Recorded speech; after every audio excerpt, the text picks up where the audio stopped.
warahmatullahi wabarakatuh. Nepangkeun wasta Rizky Maulana bade ngadongeng sasakala gunung cupu.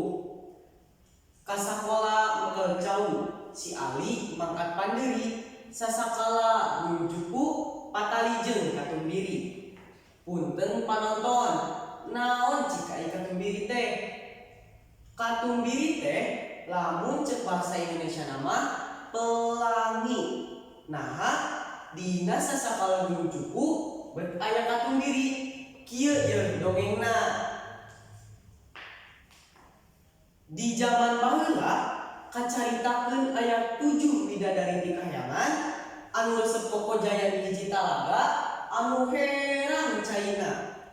Dina hiji sore waktu ka-7 bidadari keur anteu Kokojayan kurunyung aya jajaka datang ka eta tempat.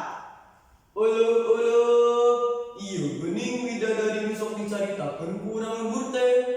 Pokna ngomong sorangan.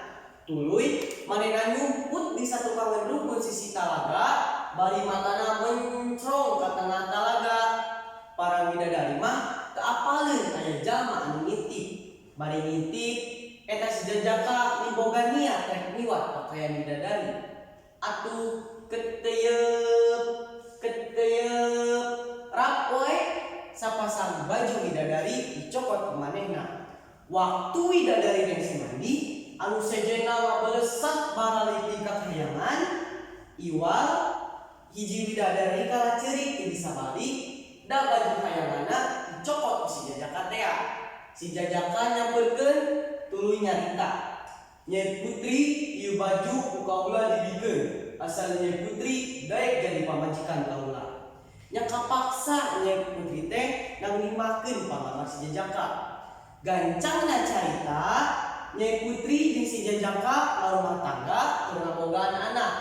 Dina hiji mangsa waktu Nyai Putri rek nyokot pare ka leuwit, manehna manggihan baju kayangan anu baheula disuputkeun ku salakina tea. Atuh rap we eta baju teh dipake.